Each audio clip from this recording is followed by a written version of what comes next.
Today, we are going to be talking about with one of our wonderful photo club members, Dorothy Rosenblatt. And she's the featured photographer at the Senior Center this month. She'll describe her trip to Ireland and how it opened a new artistic door for her. So, take it away, Dorothy. Okay, well, hello everybody, and thank you for coming to listen to the talk. Thank you very much to the Senior Center for hosting this and making all of this possible, because we all need a way to express ourselves to one another, and that's really really great to have this opportunity. So thank you guys. Um, so this little thing started out. Bob and I see. I can see Bob. He's right there in that row. Anyway. Uh, we took a little trip over to Ireland as to join a workshop given by Brian Peterson, who's a photographer, and he runs workshops and He's written a lot of books that are very very helpful. That range from things like how to deal with lighting situations and how to take good portraits and how to do landscapes and all different kinds of subjects. Anyway, so we've taken online courses from Brian, and so we thought, well, we'll go to one of his workshops in Ireland. Sounds really fun. So we went. And this was in July of 2019. And so we pretty much expected to be taking landscape pictures and travel pictures and things like that, and learning things along the way. And we did. Um, but the group was joined by a model from Prague, and her name is Maya Zunova. And so it kind of added to what we did. So if I can show you the first picture. So that's an Irish looking picture. Oh, yeah. Um, and it was taken up in Northern Ireland. That one was up close to the northern coast, driving along and hopping out of the van and working on looking at the lighting of the clouds and the greens of the landscape. And so this is just to describe to you that these are the kinds of pictures that Bob and I anticipated taking. Um, and then, things got more interesting. So, so if you want to show the next Sure. slide,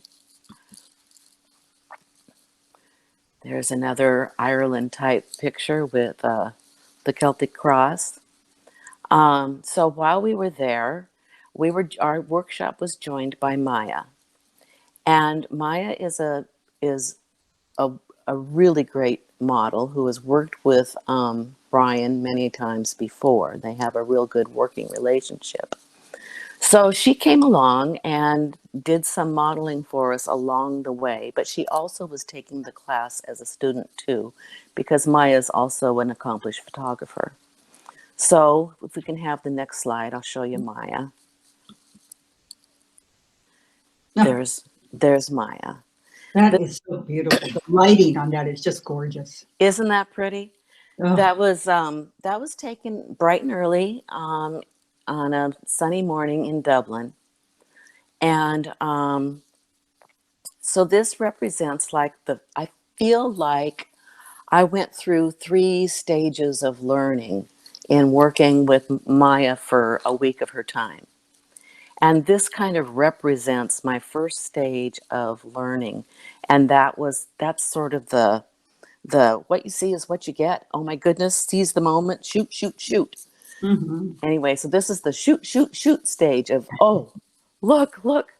And so Brian at this point was discussing lighting and exposure, and and he was talking about, if you expose for the subject and it's dark and shadowed in the background, that the background will fade out. And while he's talking about all this, I thought, background schmackground, look at that.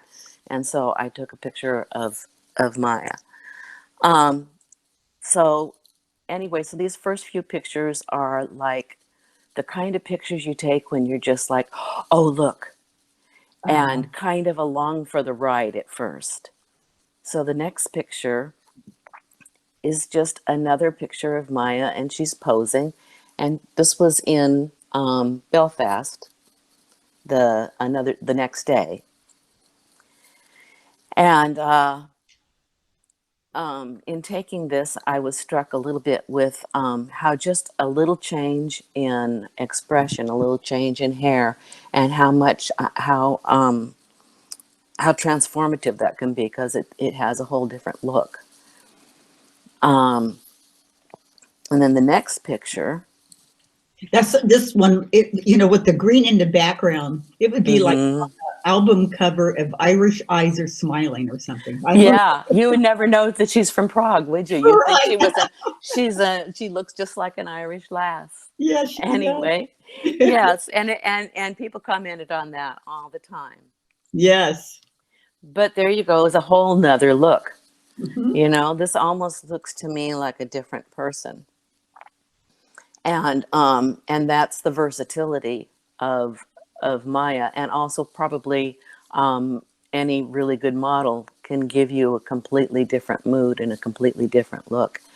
And it's almost as fast as turning around. As a matter of fact, this photo was taken probably an hour away from the next photo, which you can show. Okay. That looks so sultry to me. Doesn't it? Oh my gosh, yes. And Oh, then look at that. Doesn't that look different? yes. And this photo was taken, it was taken in a busy lobby of a hotel, excuse me, of a hotel. And we were packing up, we were ready to get out the door, and I saw the light hit her hair through the window. And she was not facing me. And so I just said, Maya, and she turned around, and being as great as she is, she turned around and she looked right at me. She's absolutely fearless in front of the camera. And I took this shot, and I really like it. Yes. But I think that it's a shot that demonstrates really a different look than the one that you just saw previously. Yeah. I see somebody raised their hand, but I can't see who. Oh, yeah. Go ahead and unmute yourself and say something. Yeah, I did unmute myself. Can you hear me? Yes, Yeah. that's Tom. Okay. Anyway, what kind of camera did you use? This was our Canon R5, and it's the new mirrorless one. When you shoot, do you like go up an f-stop and down an f-stop, or bracket? Yeah, bracket. Sometimes I do, but for this I didn't. It was just a take your shot. But I had been walking around a lot, and actually, Bob, was that the Canon at R5? No, we didn't have those yet. That was a 5D That was the Mark III. 5D 5D Mark III. III. Yes, that's right. We just got the Canon R5s. Anyway, it was a Canon 5D Mark III that I took that with. And I just had to think about that a minute. No, I do bracket sometimes, but if we're moving around a lot, then I don't take a lot of time to do that. It was just raise the camera up and shoot. Should we go to the next one, Dorothy? Sure. So this picture, I just wanted to use it to tell you that this is Maya, totally unconscious of me being standing there next to her. We'd hopped out of the car, and she was taking sky pictures because, like I said, she is a photographer. And so having her being able to understand what it's like to be behind the camera made her just absolutely fearless in front of the camera. And she understood what you could, what you were thinking about. And also, I wanted you to see unguarded moments of hers, just her being a human being and not aware or responding to the camera, because it kind of helps you get to know a person a lot when they're not on all the time. But because she understands so much about photography and stuff, she's really able to use her face and give it to you as a gift that you can use as a palette. So the next picture shows something that she's really good at, is just taking command of the camera. And she would walk right up and just boom, stare right into it. And this was a gift that she would give us. And so this is like the second phase of my understanding as I started to understand what you can do when you work with a model. And this phase I kind of call the collaboration phase. And it's a collaboration that starts to develop between the model and the photographer as you kind of get to know each other and as you kind of become more comfortable. And this phase, much of the initiative was in her hands, um, thinking of poses and ways to look that we can use. But if you go to the next picture, Okay. then this is, Yes. there she is. There's something you can do. When I came home, you know, I played with some of the photos that we brought home with us, and this is just using double exposure, basically, or layering in Photoshop, to use my own artistic talents to do something that I wanted to do with the face that she gave me. So the next picture. I love the way you use the word fearless. You know, Yes. a lot of times, you know, a camera is trained on you because so self-conscious. Well, that's one of the fun things about working with somebody like her is that you didn't have to break down any walls or anything. Mm-hmm. She was right there the whole time. And so when she gave us these gifts, you know, Yes. then it was freely, she knew what she was doing, and you didn't have to do any interpretation or any discussion or anything like that, because she knew that. Right. So the camera didn't have to break down any barriers.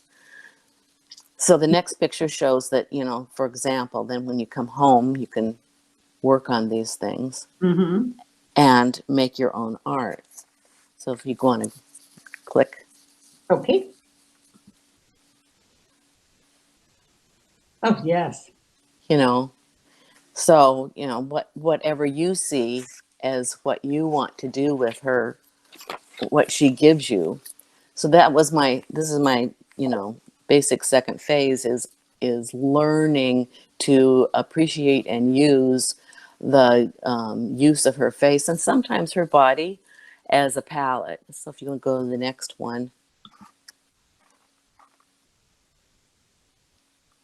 So the center photo of this is, that's how, you know, that's basically the photo, just basically in color, how I took it. And then I just wanted to demonstrate that, you know, through processing, you can do what you want and you can express your own self, you know, going more dramatic and or more girl next door. And all these things were things that we could use, you know, just because we can do, because there's so much freedom in what she offers. Absolutely. Okay. Next one. Yeah. And there's just was in Letterkenny. We had stopped and we're taking photos of her. She was the Brian was interested. The poster behind her had a man and his eyes were gazing down, and so Brian was doing some photos of her posing where he was looking down at her, and she was actually flashing the cameras, and we were taking pictures. It was a lot of fun, actually, because it was playing. It was just playing with a real good sense of humor. And so she would walk along the street and turn and show us something, mister. Anyway, it was really funny. Anyway, Yeah. we had fun. And she was game for just anything you wanted to do. But if you show the next picture, it was always good to remember that she was just this person who looked at her phone and had a cup of coffee, and you would almost, you wouldn't really pick her out as somebody that was, out there and just 20 minutes before this picture was taken, she was half nude on the street. So, you know, Mm-hmm. the ability to carry herself through like that was impressive.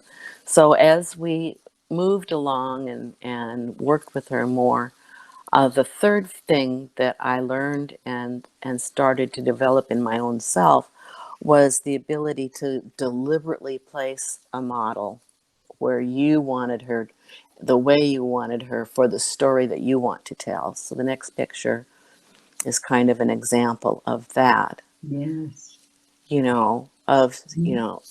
you want to tell a story of a passing train and the mysterious girl in the window, or something like that, to learn to say, Maya, could you look this way? Could you do this? Could you sit here? Became a really good lesson to learn. And so, this is an example. Also, the next picture is another example. Mm. We were working with color and with motion, but this picture is really made because of Maya in the phone booth. This is just a little sea town in Northern Ireland where we stopped for some lunch, and Brian Peterson was really good at taking advantage of any scenery to teach us something more. And so this was handheld at a 20th of a second to get the motion of the car, Mm-hmm. the red car, that you waited a long time for a red car, but there was a red car. Quick, now, don't wiggle, But anyway, but it does give you a sense of placement, of using the model to make the statement that you want to make. So if you look at the next photo. So they still had phone booths in Ireland in 2019, huh? Well, it was there. I don't know. We didn't try using it, but I bet it would have worked. Yeah, it looks like it has the official signs in there and everything. So that's interesting. Yes. Yeah, it was. Oh, wow. So this is a place called the Dark Hedges. It's located in Northern Ireland, and it's near Portrush, which is where the British Open was played that year. As a matter of fact, they were just clearing out of town when we got there. And these trees are beech trees, and they were planted in 1775 by a man who had a great big house, and he wanted a fancy carriage lane for people to approach the house.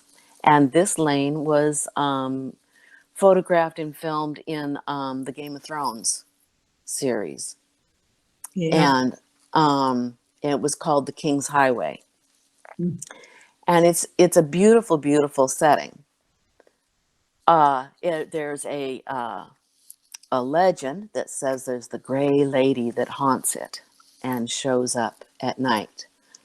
And so there's ghost stories wrapped around all these trees. Mm. So it's a fairly popular place for people to see, especially since Game of Thrones. Mm-hmm. And Brian really wanted to shoot some nude pictures of Maya in the dark hedges. And so in order to do that, we arrived. This photo was taken shortly after 5 a.m, so that there would be nobody there. Yeah. so that we could have naked Maya pictures standing in the middle of the road there. And so it worked out really well.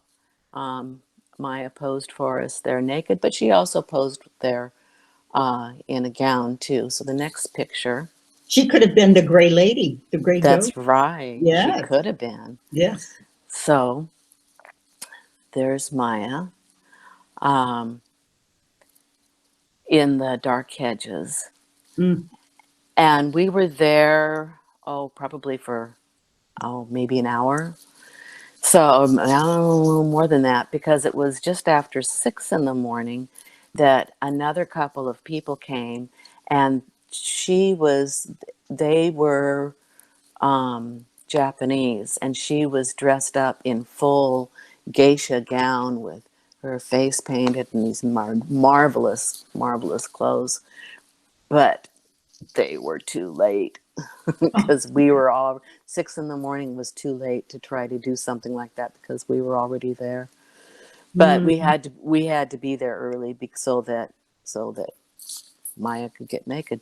Yep. So anyway, but it was a really, really good time to learn a lot about posed photography. I actually added some to her gown in this picture, even to make it To a make it little. acceptable for the, Yes, because I the thought community center probably, here. I thought maybe it should be. Anyway, so I added a little bit of fabric. Okay, got it. But anyway, but it was really, really nice. She was extremely game for lots of things. While Bob was down on a beach at a castle, they thought it would be great for her to pose in a like what had been like a window area, Mm-hmm. and but she had to climb over a fence and stand in this space. I wasn't there at the time, but Bob said it was pretty impressive, the drop off that she was situated above, right, Bob?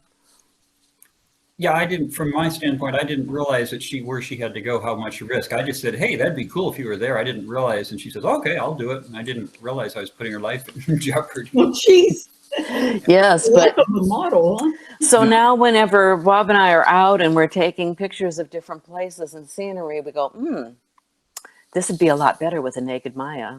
Yeah. See, there you Or even clothed. I mean, go.